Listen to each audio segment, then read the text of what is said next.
Բարի երեկո արգելի հետևորդներ, եթերում ABC լուրերն է, ես Գառնի Մութաֆյանն եմ, կարևորը նախ համառոտ։ Ընթանում է ուժեղ Հայաստանի ամփոփիչ հանրահավաքը, ինչ են հայտարարել քաղաքական ուժի դեմքերը։ 79 քրեական վարույթ և 1000 հարցաքննված քրեական վարույթների ալիք քարոզարշավի ընթացքում։ Ինչ է տեղի ունենում, երբ հասարակությունը զբաղված է պարելով, իսկ կարևոր հարցերը մնում են կուլիսներում։ Հաց և կրկեց հին հռոմեական բանաձևը, որն ապրում է նաև 21-րդ դարում։ Ում է պետք զանգվածային ուրախությունը և ինչից է այն շեղում մարդկանց ուշադրությունը։ Փակված սահման, բաց հարցեր, ռուսական պատժամիջոցներ, հայ տնտեսվարողին, ով կգնի հայկական ապրանքը։ Հայ գործարարները Թուրքիա են մեկնել, ինչ են քննարկել Կարսում։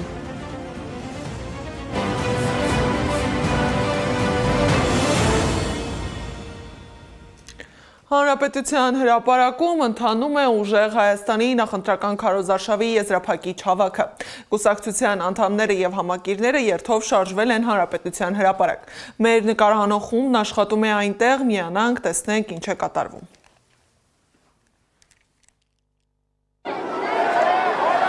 Ուժեղ Հայաստան, Հայաստանի աջորդ վարչապետ, Սամվել Կարապետյանի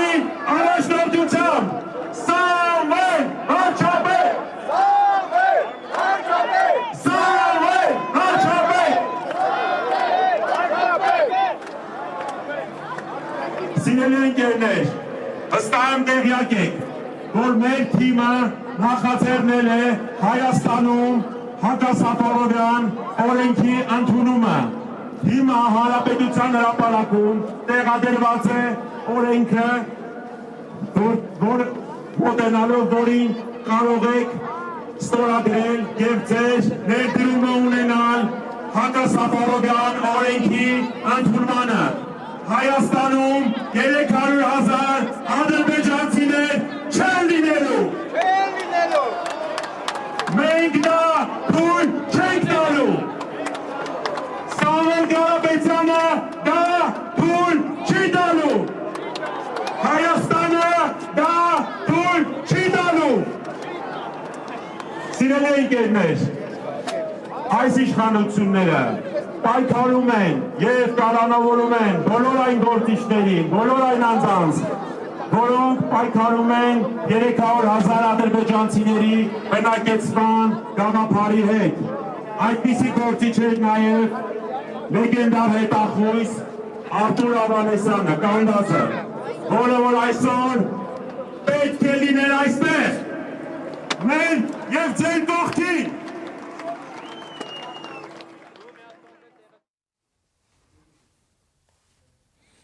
Ուժեղ Հայաստան կուսակցության վարչության անդամ Նարեկ Կարապետյանը երթի ժամանակ հայտարարել է, որ դաշինքը հավատարիմ է Ռուսաստանի հետ ձեռք բերված պայմանավորվածություններին և կառուցելու է նորմալ հարաբերություններ Ռուսաստանի Դաշնության հետ։ Այնպիսի խորքային են հարաբերությունները մեր տարածաշրջանային երկրների հետ, որ չի կարող մարդը լուծել։ Մենք պետք է կարողանանք հարցը պայմանավորվել։ Հարևան երկրների համար մեծ վտանգ է Հայաստանը իրենց հակա չդառնալու։ Եթե նա չի կարողանում պայմանավորվել, դա պետք է չփակի բյուջեից նոր պարտք վերցնելով։ Դա բերելու է մեծ մարտահրավերների մեր երկրին։ Բիբարը այսօր բիբարն է, վաղը ուրիշ բան կլինի, այսօր ուրիշ բանը ամբողջը չես գնի ու չի էլ կարողանալու։ Վստահ եղեք, փոփոխությունը կբերի նրան, որ մեր գյուղատնտեսները ավելի լավ գներով մթերման կանոնների միջոցով վաճառելու են։ Հրազդանում էլ տեղի է ունեցել Հայաստան դաշինքի նախընտրական քարոզարշավը։ Վարչապետի թեկնածու Հայաստանի Հանրապետության երկրորդ նախագահ Ռոբերտ Քոչարյանը ելույթը սկսել է անդրադառնալով Ալեն Սիմոնյանի Ադրբեջանի վերահսկողությանն անցած Գորիս-Կապան ճանապարհահատվածի մասին աղմկահարույց հայտարարությամբ։ Մենք մի թքող պաշտոնյա ունենք, որ ասաց, որ մենք ենք հանձնել։ Երևի իրենց կարծիքով ճիշտ են արել, որովհետև վերջը ձմեռը ձունգա պիտի ճանապարհը մաքրեն, որ փոսերանի պիտի լատկա դնեն, էս անեն, այն գլխից հանձնեցին, թող Ադրբեջանը տառապի այդ ճանապարհը պահելով, սպասարկելով։ Երևի սա է սրանց տրամաբանությունը։ Եթե տրամաբանությունը սա է, ուրեմն հերթով Սյունիք, Վարդենիս եւ այլ սենց գալով են, հանձնելով։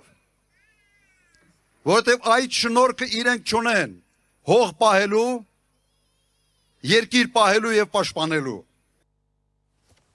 Հայաստան խմբակցության падգամավոր Իշխան Սաղաթելյանն էլ հայտարարել է, որ Նիկոլ Փաշինյանի իշխանությունը հայ ժողովրդի ու մեր պետականության համար վտանգավոր է։ Սա եղել է քարոզարշավի առաջին ուղերձը, իսկ երկրորդ ուղերձը երկրի առաջ ծառացած մարտահրավերների մասին է։ Երրորդ անգամ վերընտրության դեպքում, վերարտադրության դեպքում տեղի ունենալու հետևյալը։ Հետո որևէ մեկը չասի, չզգուշացրեցիք, չասեցիք, կոկորներս չպատրեցինք, այն ինչ որ ասում ենք իրականություն է դառնալու։ Եթե այս չարիքի իշխանությունը վերարտադրվի, Հայաստանից կտոր, անտլավների տեսքով, չգիտեմ ինչ անուններ կպցներելով, հայկական հողերը ասելով ադրբեջանական, նոր տարածքներ է հանձնելու Ադրբեջանին, մեր պետության կենսագործունեությունը դնելու է հարցականի տակ եւ հաջորդը մեզ կանգնացնելու է նոր տնտեսական, սոցիալական կոլապսի առջև։ Ընտրության ընթառաջ իրավապահների ուշադրության կենտրոնում է ընդդիմությունը։ Ուժեղ Հայաստան կուսակցության աջակից մեր ձևով ազգային արժեքների պահպանություն հասարակական կազմակերպության հիմնադիր Ալիկ Ալեքսանյանին 2 ամսով կալանավորել են։ Նրան մեղադրում են բազմաթիվ անձանց նյութապես շահագրգռելու եւ առանձնապես խոշոր չափի փողերի լվացման համար։ Քարոզարշավ թե քրեական քրոնիկոն։ Մինչ քաղաքական ուժերը պայքարում են ընտրողի ձայնի համար, իրավապահ համակարգը հաշվարկում է նոր վարույթներ, նոր հարցաքննություններ եւ նոր կալանավորումներ։ Պաշտոնական տվյալով ընդամենը 2 ամսում նախաձեռնվել է 79 քրեական վարույթ, հարցաքննվել մոտ 1000 մարդ։ Բայց այս թվերը խոսում են արդյոք ընտրական իրավախախտումների դեմ արդյունավետ պայքարի մասին, թե ստեղծում են ընտրովի արդարադատության տպավորություն։ Որտեղ է անցնում օրենքի կիրառման եւ քաղաքական ազդեցության սահմանը եւ ինչպես է քրեական գործերի այս ալիքը փոխում ընտրական գործընթացի մթնոլորտը, ռեպորտաժում։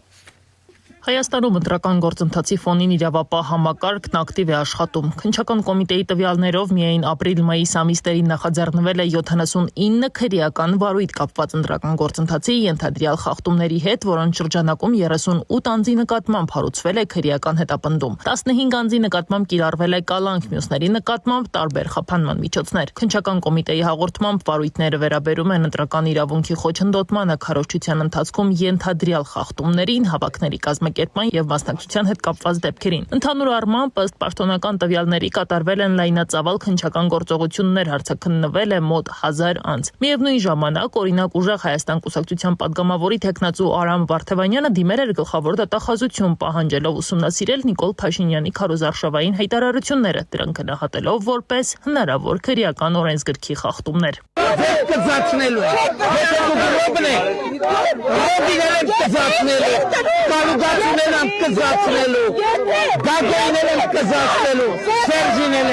Քննչական կոմիտեն սակայն մերժել է, վարույթ նախաձեռնել է, իսկ դատախազությունը հաստատել է այդ որոշումը։ Ռոբի Տաշիրի Գագոյի հետ Սերժնե Դավեսկա փաթեթով կզացնելու են, փաթեթով։ Վերադառնալով ձերբակալությունների ու կալանավորումների թեմային իրավաբան Ռուբեն Մելիքյանի խոսքով ընտրական գործընթացում իրավապահ մարմինների գործողությունները առաջացնում են անաչառության վերաբերյալ հարցեր։ Նշանակում է, որ այստեղ կա ուղիղ քաղաքականների իրավացություն, այդ կառույցները ուղիղ հրամանի տակ են Նիկոլ Փաշինյանի, այսինքն նրանց գործունեությունը որևէ կերպ անկողմնակալ դիտվել չի կարող, հետևաբար նրանց գործունեության որևէ արդյունք չի կարող վստահության կանխավարկածով գնահատել։ Պաստաբան Սոս Հակոբյանի խոսքով իրավապահներն անպատասխան են թողնում եւ համարժեք հրապարակային արձագանքներ չեն տալիս իշխանական ուժի ներկայացուցիչների հետ կապված դեպքերի վերաբերյալ, որն էլ իր հերթին առաջացնում է ընտրովի արդարադատության ընկալում։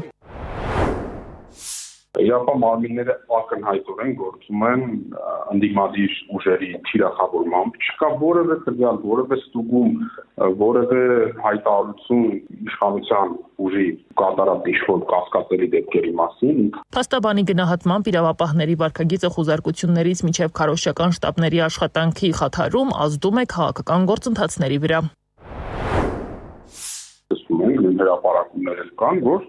օրինակ խոզարկություններ են անում ու արգրավում են շտաբներում արկա ամեն ինչ տեսնում են։ Ասեն թղթեր, ինչ որ պլանավորված աշխատանքային փաստաթղթեր, գույք, համակարգիչ, պրինտեր, այսինքն այն ամեն ինչը պետք է մարդկանց օգնի դրանց քարոզչական աշխատանք պլանավորել եւ իրականացնելու համար։ Նրա խոսքով հրապարակվող ձայնագրությունների եւ քրեական վարույթների ծավալը նույնպես հարցեր է առաջացնում, քանի որ դրանք հաճախ դուրս են գալիս զուտ իրավական տրամաբանությունից։ Հատուկ քննչական կոմիտեն շեշտում է, որ ուժի, որ համակրի մասին է խոսքը,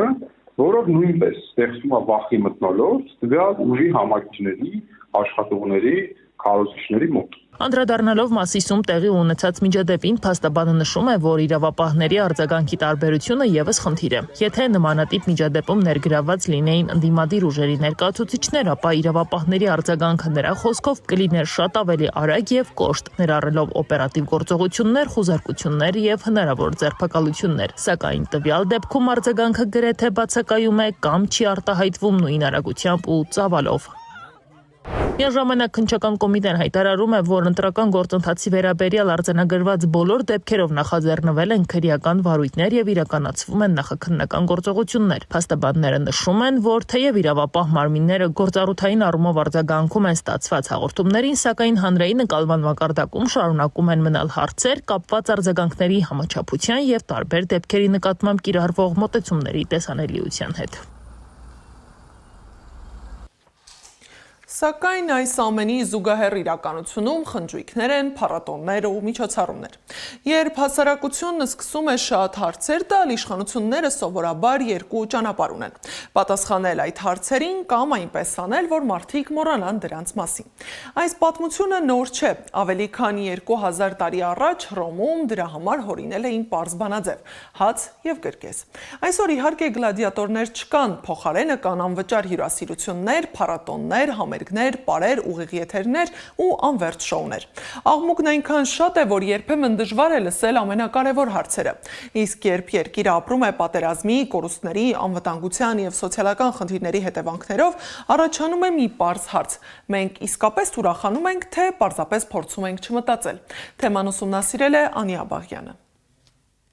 Ժողովուրդն այժմ անհանգստանում է միայն երկու բանի համար՝ հացի եւ կրկեսների։ Դեռևս երկրորդ դարում հռոմեացի երգիծաբան Յուվենալը նկարագրում էր մի հասարակություն, որը պետական գործերին մասնակցելու փոխարեն բավարարվում էր կայսրների բաժանած անվճար հացով եւ զանգվածային զվարճանքներով։ Այդ տեխնոլոգիայի կիրառման սկիզբը վերագրում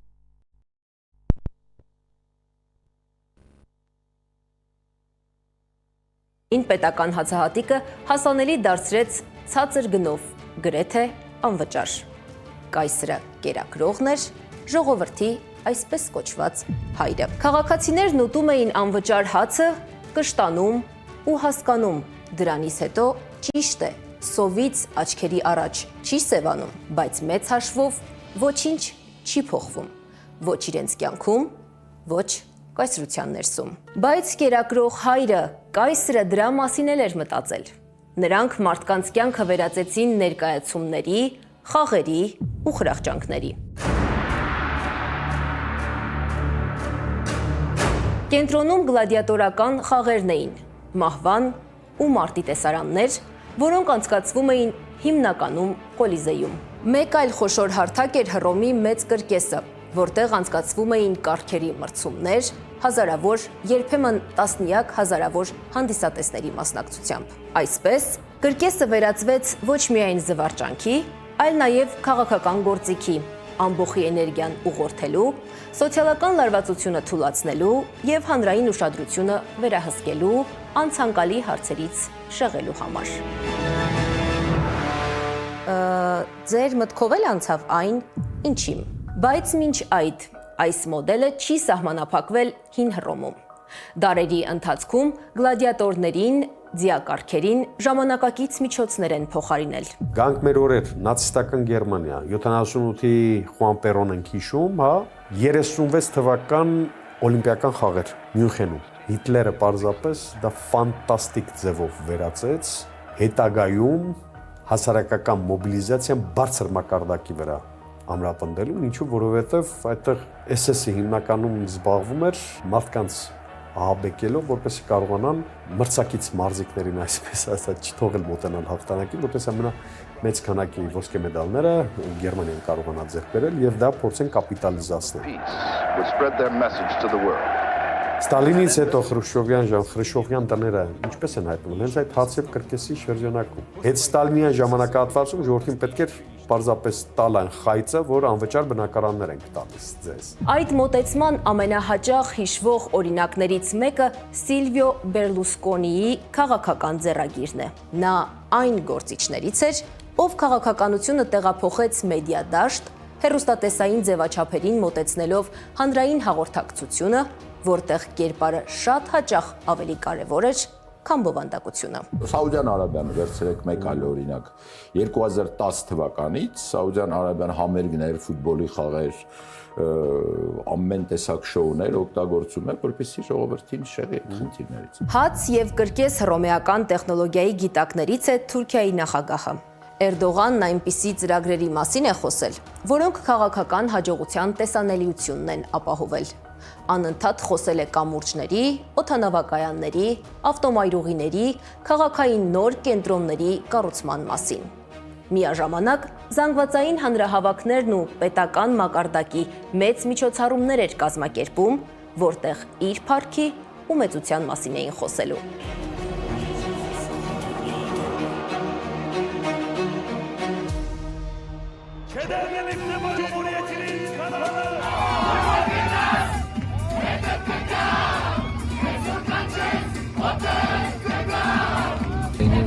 Այսպես ասած, խորոված պարտի։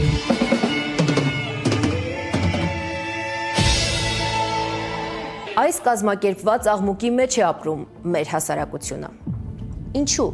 Արդյոք մեզ վրա փորձարկում են նույն հնարքը։ Դու զվարճացնելով մարդկանց եւ նրանց ուտացնելով հոգում էիր նրանց բազային պահանջմունքները եւ թույլ չէի տալիս, որպեսզի ավելի բարձր բաների մասին մտածեն, օրինակ, չգիտեմ, մտածեն ռազմավարական խնդիրների լուծման մասին, երազանքներ ունենան եւ այլն։ Հա, կեր, քնիր, հանգստացիր, ուրախացիր եւ ոչինչ մի մտածի։ Աթանեսյանը պատահական չի համարում, որտեղ հաց այնտեղ կաց խոսույթը, ուրախ ավտոբուսի երաժշտական փարթիներն ու կարտոֆիլ, սուջուխ, լավաշ եւ այլն ուտելը։ Նրանք ցույց են տալիս, ինչպես կշտանալ ու զվարճանալ, նշում է զրուցակիցս ու հարցնում. բայց ինչի վրա։ Պատկերացրեք ընտրությունները, որը փաստացի մեր երկրի որպես ժողովրդարի երկիր կարևորագույն տոնը պետք է լինեն, կարևորագույն միջոցառումը պետք է լինեն, ընտրությունների օրը կամ եւ դրա նախորդող օրերը լինելու է գինու փառատոն եւ գինու փառատոնը որպես այդպեսին շատ հեշտությամբ կարող է որոշակի սեգմենտի վրա, որոշակի մարդկանց խմբի վրա կոնկրետ չեղող ազդեցություն ունենա ընտրական գործընթացից։ Դուք պատկերացրեք ընտրությունների օրը, ինչ որ մի տեղամասում լուրջ խախտումներ են տեղի ունենում, ինչ որ միտեղ մի տեխնացու բռնի գործողություն է կիրառում եւ դրան զուգահեռ գինու փառատոնին ինչ որ մեկը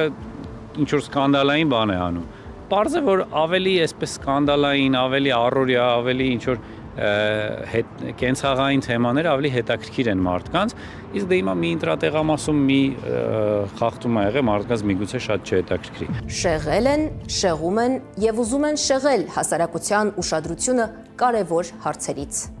Համաճարակից, պատերազմներից ու Արցախի բռնի տեղահանումից հետո ամեն տարի ավելի քան 20-ից 30 խոշոր փառատոն է կազմակերպվել։ Միլիարդավոր դրամներ ծախսվել պետական բյուջեից։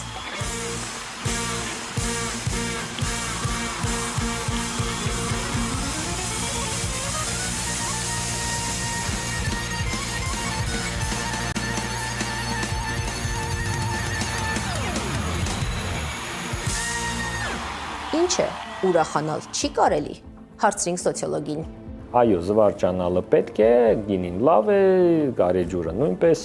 եւ տոնակատարությունները մեզ պետք են։ Բայց տոնակատարությունը եւ խրախճանքը տարբեր բաներ են, երբ որ մենք մի բան տոնում ենք, մենք ունենք պատճառ ուրախանալու։ Երբ որ մենք պատճառ չունենք, բայց ուրախանում ենք, այո, սա արդեն հոգե պաթոլոգիայի ժանրից է, որ մարդը ուղղակի ուրախանում է, բայց որ հարցնում ես իսկ ինչից ես ուրախացել, որ հաց կա ուտելու,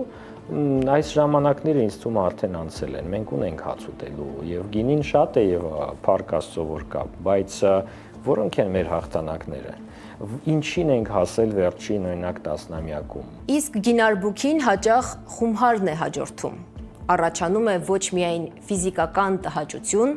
որն իրականությունից ժամանակավոր փախուստի հետևանքն է։ Գլխացավ, թուլություն, սրտխառնոց եւ ընդհանուր ծանր վիճակ։ Սա այն գինն է, որ մարմինը վճարում է կարճաժամկետ թեթևացման կամ զվարճանքի համար։ Իսկ ինչ գին է վճարելու հասարակությունը, պետությունը չդադարող զվարճանքներից եւ ուտելուց հետո։ Անի Աբաղյան, Մհեր Դավթյան, Սամվել Իսրայելյան, Աշոտ Բարբարյան, ABC Media։ Նիկոլ Փաշինյանը ընտրությունից անմիջապես հետո մեկնելու է Մոսկվա հանդիպելու Վլադիմիր Պուտինին։ Փաշինյանի խոսքով Ռուսաստանի նախագահի հետ արդեն պայմանավորվածություն կա եւ ընտրությունից հետո երկու երկրների ղեկավարները կքննարկեն ու կլուծեն բոլոր ընթացիկ հարցերը։ Քաղաքացիական պայմանագրի վարչապետի թեկնածուն վստահեցնում է, որ այն խնդիրները, որոնց շուրջ այսօր աղմուկ է բարձրացել, նախկինում եւս եղել են եւ լուծվել են առանց հանրության ուշադրության, իսկ Ռուսաստանի հետ առաջացած խնդիրների մեղքը բարթել է ընդդիմության վրա։ Այդ երրագլուխները գիտեք ինչ են անում, զանգում են իրանց Չ կլասի հովանավորներին, որովհետև իրանց հովանավորները Չ կլասի են։ Ես գիտեմ, ով երրորդ, չորրորդ կարգի պաշտոնյաներ, ասում են ընտրությունները պարտվում, ջախջախվում են, մի բան փակեք, կարող է ժողովրդի միտքը փոխվի։ Այս ժողովուրդը միտքը չի փոխվի, որովհետև այս ժողովուրդը բիբարը հայրենիքի հետ փոխող ժողովուրդ չի։ Բայց ես էլ ասեմ, ժողովուրդ, ես ԵԱՏՄ միակ պաշտոնյան եմ, միակ պաշտոնյան։ Ուրեմն ԵԱՏՄ-ում երկու մարմին կա, ամենաբարձր մարմինը ԵԱՏՄ բարձրագույն տնտեսական խորհուրդն է եւ մյուսը ԵԱՏՄ միջկառավարական խորհուրդը։ Ես միակ պաշտոնյան եմ, որ երկուսին էլ մասնակցում եմ, եւ այսպես ասած նախագահականին եւ վարչապետականին։ Եվ ես ունեմ բավարար լծակներ, ընտրություններից հետո ձեր վստահության արժանանալու դեպքում ես կգնամ եւ այդ հարցերը կլուծեմ տեղում։ Տնտեսության մեջ կախվածությունը սովորաբար չի նկատվում, քանի դեռ ամեն ինչ բնականon է աշխատում։ Բայց բավական է փակվի մեկ ճանապարհ եւ պարզ է դառնում, թե որքան մեծ է եղել այդ կախվածությունը։ Այսօր արդեն քննարկման կենտրոնում ոչ միայն գյուղատնտեսությունն է, այլև ավելի լայն հարց. որքանով է Հայաստանը պատրաստ տնտեսական ցնցումներին, երբ փոխվում են խաղի կանոնները, եւ տարիներ շարունակ բաց թողնված հնարավորությունների գինը վճարելու ժամանակը հիմա է։ Հարցերի պատասխանները փորձել է գտնել Սեդա Մակարյանը։ Տարիներ շարունակ հայկական ծիրանի, դեղցի, խաղողի ու հայկական մի շարք այլապրանքների հիմնական ուղղությունը մեկն էր՝ դեպի ռուսական շուկա։ Սակայն այս տարի այդ ճանապարհին արգելապատնեշ է հայտնվել։ Ռուսաստանի սահմանափակումներից հետո Հայաստանի կառավարությունը վստահեցնում է՝ խոճապի պատճառ չկա, նոր շուկաներ կգտնվեն, իսկ եթե մթերքը չարտահանվի, պետությունը կհատուցի վնասը։ Այստեղ մի քանի հարց է առաջանում։ Եթե Ռուսաստանի դուռը փակվում է, որ դուռն է բացվում դրա փոխարեն, եւ եթե գյուղացու բերքը մնա այգում կամ պահեստում, այդ վնասի դիմաց խոստացված գումարը ում գրպանից է դուրս գալու։ Բյուջեում նույնիսկ եթե փող կա այս պահին որոշակի պաուստային ֆոնդ, հաստատ չի բավականացնելու ամբողջ գյուղ ոլորտի սուբսիդավորման համար հնարավոր չի ջերմոցը սուբսիդավորել, բացկրուտը, բոլորն էլ տուժում են, ամեն մեկը իր չափով։ Տարիներ շարունակ Ռուսաստանը հայկական գյուղմթերքի հիմնական գնորդն է եղել։ Ոչ միայն այն պատճառով, որ շուկան մեծ է, իսկ հայկական արտադրողների համար գործում էին արտոնյալ պայմաններ, այլ նաև արտահանողներն արդեն ձևավորված կապեր, գործընկերներ եւ վաճառքի ուղիներ ունեն։ Այժմ կառավարությունն առաջարկում է նոր ուղղություններ որոնել, խոսելով եվրոպական եւ այլ շուկաների մասին։ Իսկ Ուկրաինան էլ արտոնություն տվեցին Եվրոմիությունը, որ գրեթե առանց փաստաթղթավորման որակի մասին է Ուկրաինայի գյուղմթերքը ազատ իրացվի Եվրոմիության շուկաներում, դա շատ կարճ տևեց, հեշտական քաղաքական խաբկանքներ, որտեղ նույնը Եվրոմիության ֆերմերները իրենք դուրս եկան բողոքի, որ իրենց ապրանքները չի իրացվում, մրցակցությունը դատարել է եւ նմանատիպ խնդիրներ։ Սակայն տնտեսության մեջ շուկաները քաղաքական հայտարարություններով չեն փոխվում։ Եթե ռուսական շուկան տարիներով է ձևավորվել, ապա եվրոպական շուկան մտնելը պահանջում է նոր սերտիֆիկատներ, նոր գործընկերներ, նոր լոգիստիկա եւ նույնիսկ ավելի խիստ որակական չափանիշներ։ Այլ կերպ ասած, Ռուսաստանի փոխարեն Եվրոպա արտահանելն այնքան էլ նման չէ, պարզապես քարտեզի վրա մեկ ուղղությունը մյուսով փոխարինելուն։ Ես նաև հենց կառաջարկեի, որ այս իրավիճակը օգտագործելով խնդրել Եվրոպական միությանը քվոտաներ տրամադրել Հայաստանի Հանրապետությանը, որոշ ապրանքների գծով, օրինակ ամենահեշտը դա ծաղիկներն են, ինչու որովհետև ծաղիկները հոլանդական սերմերով բերված աճեցված ծաղիկներ են, դրանք տեխնոլոգիապես նույնն են, եւ եթե ֆիտոսանիտարական հիվանդությունների տեսանկյունից խնդիր չկա, ապա ծաղիկները կարող են արտահանել դեպի Եվրոպական միություն որոշակի քվոտաների շրջանակներում։ Կառավարությունը հայտարարել է, թե արդեն մի խմբականակ հայկական արտադրանք ուղևորվել է ԵՄ երկրներից մեկն առանց հստակեցնելու, թե որ երկիր ու ինչ խմբականակ։ Իսկ մինչ կառավարությունը նոր գնորդներ է փնտրում, գյուղացիներին առավել շատ հետաքրքրում է մեկ այլ խոստում։ Նիկոլ Փաշինյանը հայտարարել է, որ եթե օրինակ պղպեղը չարտահանվի եւ փչանա, կառավարությունը կվճարի դրա դիմաց։ Խոստումը հնչում է համոզիչ, բայց այստեղ էլ հարցեր կան։ Որքան մթերքի մասին է խոսքը, քանի տնտեսվարող է օգտվելու այդ ծրագրից եւ ամենակարևորը, որտեղից է այդ փողը գալու։ Բոլորը խնդիր կունենան վաղը մյուս օր կարտոֆիլի արտահանման, մյուսը խաղողի, որ ուզում եք դեղցի, կերասի, որ մեկին սուբսիդա։ Կարևորը արտահայտություն են արել, ձգեն հասնեն հունիսի 7, հեշտական անգամ մարդկանց գցեն մոլորության, խաբկանքի մեջ, որոշեն մարդիկ, որոնք որ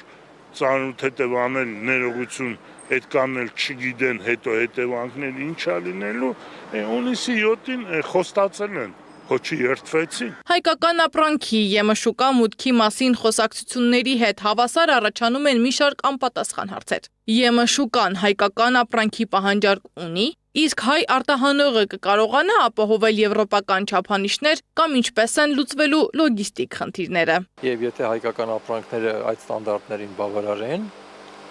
ես կարծում եմ, որ դեռ բավականաչափ չեն բավարարում, անկեղծ ասեմ, որպեսզի կարողանան դեպի Եվրոպա արտահանել։ Ընդ որում վերջերս խոսում էր նաև էկոնոմիկայի նախարարը ասում էր, որ սուբսիդավորեն լոգիստիկ ծախսերը, տրանսպորտային ծախսերը, որպեսզի գոնե մի 4 անգամ դեպի Եվրոպա ծավալները աճի։ Ու այստեղ եթե ստանդարտները բավարարում են պետությունը կօգնի, դա իհարկե լավ քայլ է, բայց այստեղ կա նաև այն խնդիրը, արդյոք եվրոպական շուկան 4 անգամ ավել կվերցնի։ Այսինքն ինքը ուզում է վերցնել, թե չի ցանկանում վերցնել, որտեղ եվրոպական շուկան բավականին պլանավորված շուկա է, ամեն տարվա սկզբին պլանավորվում է։ Մինչ նոր գնորդներ են որոնվում, գյուղացիներն արդեն հաշվում են օրերը, որովհետև գյուղատնտեսության մեջ ժամանակը նույնքան արժեքավոր է, որքան բերքը։ Սեդա Մակարյան, Էդիկ Մալաքյան, Աշոտ Բարբարյան, ABC Media։ Հայ գործարարները Թուրքիայում էին, նախ խոսում էին սահմանների բացումից, հետո հարաբերությունների կարգավորումից, հիմա արդեն գործարարների հանդիպումներից։ Բայց երբ երկու երկրների միջև սահմանը շարունակում է փակ մնալ, իսկ քաղաքական հարաբերությունները չկարգավորված, ինչը իրականում նշանակում տնտեսական գործակցության մասին խոսելը։ Կարսում հանդիպել են հայ և թուրք գործարարները։ Պաշտոնական հաղորդագրություններում խոսվում է նոր հնարավորությունների, առևտրի դյուրացման և տնտեսական կապերի մասին։ Սակայն որքանով են այդ գործընթացները փոխելու Հայաստանի տնտեսության իրական պատկերը։ Ի վերջո, երբ քաղաքական սահմանը փակ է մնում, տնտեսական դռների բացումը ում համար է ավելի շահավետ լինելու, ռեպորտաժում։ Հանդիպել են հայ բիզնեսմեններն ու թուրք բիզնեսմենները հունիսի 2-ին Կարսում։ Պարզվում է, ավարտվել են ուղիղ առևտրի մեկնարկի համար Թուրքիայում անհրաժեշտ վարչարարական ընթացակարգերը, բայց չի բացվելու մարգարայի կամուրջը, չի լինելու միլիարդների արտահանում Հայաստանից Թուրքիա, այլ պարզապես Երրորդ երկրների տարածքով փոխադրման դեպքում ապրանքների ծագման երկիրը կամ վերջնական նպատակակետը պաշտոնապես կարող է նշվել որպես Հայաստան կամ Թուրքիա։ Իշխանությունը սա որպես ուղիղ առևտուր է ձևակերպում Հայաստանի ու Թուրքիայի միջև։ Ուղիղ առևտուր տերմինը սակայն կիրառելի կլիներ, եթե օրինակ բացված լիներ Գյումրի-Կարս երկաթուղին։ Առևտուրը ինչպես տասնյակ տարիներ, այնպես էլ հիմա շարունակվելու է Վրաստանի տարածքով։ Եվ եթե նախկինում Թուրքիայից կամ Հայաստանից ներմուծվող որոշ ապրանքներ չէին գրանցվում, հիմա պարզապես գրանցվելու են։ Թուրքիայի պետությունը, կառավարությունը իր վիճակագրությունում պաշտոնական ցույց չէր տալիս առևտուր Հայաստանի հետ։ Հաճախ գրում էր 0, որովհետև նա համարում էր, որ դրանք Հայաստան չգնացող են կամ դիտավյալ ցույց չէր տալիս, չնայած իրենք գիտեին։ Եվ մեր ծավալները 300 միլիոն, 330 միլիոն, նախկինում 250 միլիոն դոլար, այդպիսի մեծ թվերով եղել են եւ հիմա էլ կա։ Շշալցված ջուր, միրգ, ծխախոտ արտադրող, շինարարության, զբոսաշրջության ոլորտների ներկայացուցիչներն են փակ հանդիպմանը մասնակցել, քննարկել ապագա գործակցության հեռանկարները, կոնկրետ ընկերությունների անունները չեն հստակեցվել։ Որ դա ձևաչափը փակ ա եղել եւ այլն, դա ընդհանրապես մեկ բանի մասին է վկայում, որ գետնի վրա շոշափելի դրական արդյունքներ չկան։ Դուք թուրք եւ հայ գործարարների հանդիպումը դիտարկեք նույն տրամաբանության մեջ, որում եղել է հանդիպումը հայ գործարարների հետ Շահին Մուստաֆայևի, Ադրբեջանի փոխվարչապետին։ Այս մարդիկ Եվրամիության անդամակցության մասին խոսակցությունների ներքո մեր տնտեսությունը տանում են հանձնել թուրքական աշխարհին։ Իսկ վտանգը միայն միրգ բանջարեղենի շուկայի գլխին չի կախված։ Երբ հանդիպում են շինարարության, զբոսաշրջության եւ տնտեսության խոշոր այլ ոլորտների ներկայացուցիչները, դա մեկ բան է նշանակում։ Քննարկման առանցքում միայն լոլիկն ու վարունգը չեն եղել։ Վտանգը տնտեսական շուկայի գրավումն է, ֆինանսական ներդրումներից մինչև շինարարություն, զգուշացնում է տնտեսագետը։ Կարող է ասենք թուրքական բիզնեսը մխրճվել շինարարության մեջ, որտեղ շինարարական ընկերությունները շատ ուժեղ են թուրքական եւ Թուրքիան նաեւ շինանյութեր արտադրող պետություն է, կարող է նյութերով գալ եւ իր բրիգադներով, իր տեխնոլոգիաներով իրենք ավելի հաջող են։ Այս դրանից պետք է վախենալ։ Թեև Հայաստանի օրենսդրությամբ արգելված է թուրքական ընկերությունների կողմից Հայաստանի տարածքում անշարժ գույքի ձեռքբերումը, բայց տնտեսության ազատականացման դեպքում ՍՊԸ-ների գրանցումը շատ ավելի հասանելի կդառնա։ Եթե օրենսդրական փոփոխություն չլինի, հետևանքները անվտանգային են լինելու։ Պատկերացրեք, ասենք մի հատ թուրքական բրոկերական ընկերություն գա, մի հատ ամբողջ բնակելի շենք առնի, ընդհանրապես թե 2-3 միլիոն դոլար տա առնի, թեկուզ Թուրքիայի կառավարության աջակցությամբ, չեմ թաքցնում։ Եվ հետո այդ 50 բնակարանները օրինակի համար վաճառի իր ուզած ազգերին։ Ինչ տեղի կունենա, ու այդպես սկսվի process-ներ։ Դա էլ չէ բնակեցման կամ սեփականության ձև, որը որ դու պետությունը սկսում ես գրավել։ Հեռավոր 2008-ին էին առաջին անգամ հանդիպել հայ եւ թուրք գործարարները։ Հանդիպման արդյունքում միասին կովկասյան պանիր էին արտադրում վրացի, ադրբեջանցի եւ Լեռնային Ղարաբաղի պանրագործների հետ։ Հիմա ոչ պանիրը կա, ոչ էլ պանրի շուրջ ձևավորված գործակցությունը։ Զրուցակիցների պատմամբ գործող իշխանության միակ ձեռքբերումն այս process-ում լինելու է Հայաստան մակնշումը։ Սեդա Գյուրեղյան, Նոնա Գևորգյան, ABC Media։